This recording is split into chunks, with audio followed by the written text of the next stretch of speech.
Baik, kita bertemu kembali pada mata pelajaran komputer jaringan dasar di pertemuan yang kedua ini.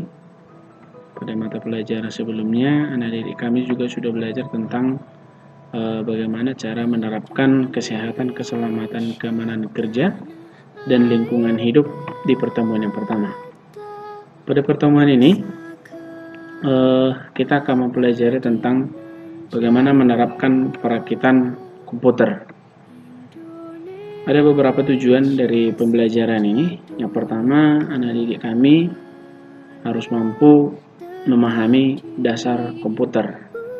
Yang kedua, mampu menjelaskan dan praktek mengenai konsep arsitektur komputer dan organisasi komputer. Yang ketiga, anak didik kami mampu memahami mengenai prinsip dan cara kerja komputer. Dan yang terakhir adalah diharapkan anak didik kami mampu memahami bagian-bagian perangkat keras komputer serta bagaimana cara melakukan perakitan komputer. Yang pertama yang perlu kita harus ketahui adalah dasar komputer.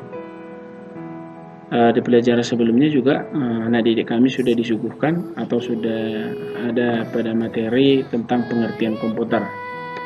Di sini pengertian komputer adalah komputer itu berasal dari kata computare yang artinya adalah menghitung, serta bahasa komputer didefinisikan sebagai alat yang melakukan proses perhitungan aritmatika. Secara umum, komputer didefinisikan sebagai seperangkat alat elektronik yang menghubungkan komponen satu dengan komponen yang lainnya sehingga menghasilkan informasi yang sebelumnya telah diolah terlebih dahulu. Di sini komputer terdiri dari 3 elemen. Di sini mungkin waktu SMP anak didik kami juga sudah mengetahui bahwa yang pertama itu adalah hardware, yaitu perangkat keras. Contohnya itu adalah prosesor, hard disk, RAM, CPU, motherboard, dan masih banyak lagi. Yang kedua adalah software. Software itu sering dikatakan dengan perangkat lunak. Contohnya itu adalah aplikasi-aplikasi. Dan kalau di komputer itu yang paling utama itu adalah sistem operasi. Karena sistem operasi lah yang bekerja untuk menghidupkan komputer. Yang ketiga adalah brainware. Brainware itu adalah pengguna. Jadi itu adalah seperti kita adalah pengguna komputer. Selanjutnya perlu juga kita ketahui adalah fungsi komputer. Ada beberapa fungsi komputer yang perlu kita ketahui. Yang pertama itu adalah komputer itu sebagai data processing.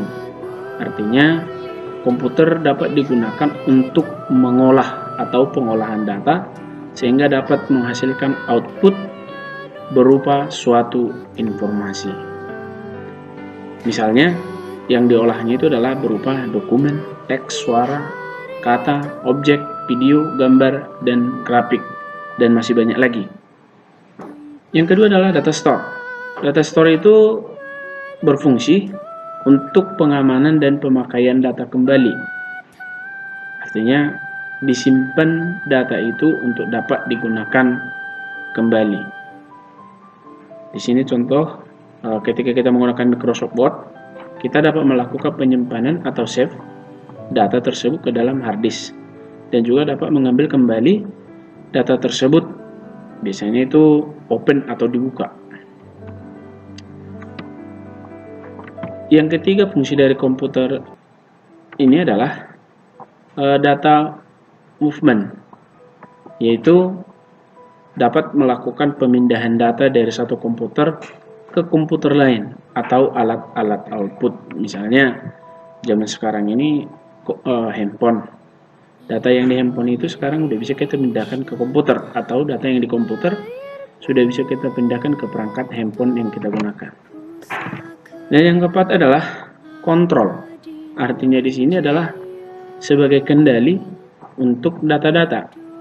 Di sini alat kendali data yaitu untuk mengatur data yang telah dibuat maupun yang akan dibuat, dan akan bisa membuka kembali file yang kita buat.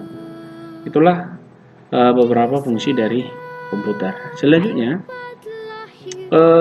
anak didik kami mungkin juga sudah pernah mendengarkan apa sistem kerja komputer. Yang pertama itu adalah masukan atau input. Yang kedua itu adalah proses. Yang ketiga itu adalah keluaran atau output. Yang pertama, masukan itu adalah perangkat input atau komponen hardware yang berfungsi sebagai pintu masuk tugas-tugas yang akan diberikan kepada komputer. Ini nanti misalnya seperti keyboard. Keyboard itu gunanya untuk menginput data, simbol, kata, dan sebagainya untuk komputer. Sedangkan proses adalah komponen yang berfungsi memproses perintah yang diberikan oleh user atau pengguna untuk kemudian ditampilkan pada komponen output. Dan yang terakhir adalah keluaran. Pada komponen keluaran ini berfungsi sebagai alat untuk menampilkan informasi dari perintah yang telah diproses sebelumnya. Misalnya ini adalah monitor. Jadi monitor itu adalah output atau alat keluaran pada komputer. Sampai di sini dulu penjelasan tentang pertemuan yang kedua, yaitu tentang pengertian komputer. Nanti selanjutnya kita akan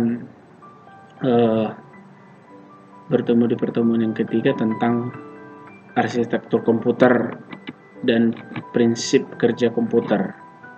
Nah, anak didik kami boleh mengerjakan latihan pada pertemuan yang kedua ini. Ada ini 5 soal. Anak didik kami boleh mengerjakannya di buku latihan dan kemudian dikumpulkan menggunakan aplikasi yang sudah kita sepakati. Sampai di sini pertemuan kita. Bapak ucapkan terima kasih. Selamat bertemu di pertemuan berikutnya. Dari Bapak, salam sehat.